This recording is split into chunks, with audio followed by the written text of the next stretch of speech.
So, let's get to this other topic. Right. Mr. President, the president of this republic, MEK Masisi, he said he wants to introduce a law that should be passed by parliament. That talks about citizen economic empowerment. Yes. So what's your opinion on that? My opinion is this: we cannot talk about an economic, a national economic growth without talking about citizen economic empowerment. Yes. And also, we cannot talk about citizen empowerment without putting an emphasis on the youth. And I'll say this: a lot of times people will say, why the youth all the time? I'll tell you the truth. More than 70% of the jobs in the world are provided by the SMEs, small and medium businesses. Yes. And 90% of SMEs are run by young people. And any form of investment into the young people is an investment into the future. I said this even when I was talking about the students, that when you look at the young people with your experience as an elderly person, especially those who are experienced in business, you might think because of how business has been to you that our young people are not ready to run amazing businesses in the world. But from my experience, I have seen that everywhere in the world, one of the things that we have to always appreciate about who we are as entrepreneurs in this country is that continentally in Africa, we are the first batch of entrepreneurs this continent has ever had. So you cannot compare us with entrepreneurs from America or Europe, because those people are 100th or 200th generation of entrepreneurs. They've got a point of reference that they can talk about. The Thomas Edison's people created KFCs 100 years ago. But the oldest business that we have created in this country, how old is it? So when you look at us, we have no point of reference. We are all trying things out. We are all trying to prove, not to us, but even to the generations, 100-year generation from where we are. And when you talk about this, a lot of times people don't take time to really appreciate why it's important to look within, which is one of the advantages I've seen with the COVID-19, that we start to see that Botswana can manufacture things. Who knew that we could do our own masks and all sanitizers? The question was, what was wrong with us before the COVID-19? We needed something that can show that indeed we can produce, and we have proven.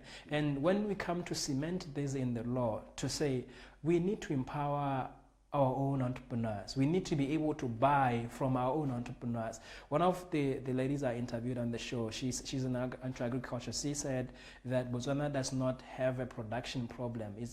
Farmers in Botswana have got market access problem.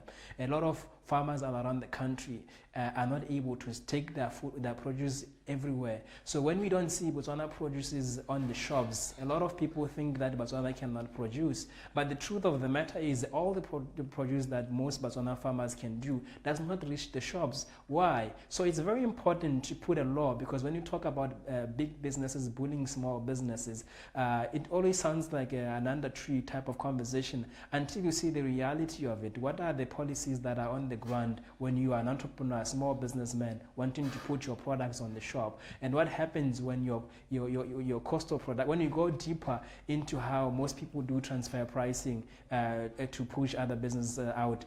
When you go to Mogolodi, they will teach you about what we call encroaching. Encroaching is when big trees grow so tall to create, they grow so tall to create a canopy at the top. So because there is a canopy, the sunlight reaches them, but they provide the other trees with shade. So other trees will die because they cannot access the sunlight into that. So a lot of businesses grow so big and encroach, and then therefore they subdue. They don't necessarily press other businesses down or not, don't succeed. By the structure of their growth, they are limiting the growth of so many other small businesses. So when you now put a law and say, if you are growing this big, but create this space in between you, that means when you grow this big and this big, there's this space in between for sunlight for so many other people. So that's what I'm saying. I think I do understand exactly what you're saying. For example, there's some very big businesses here.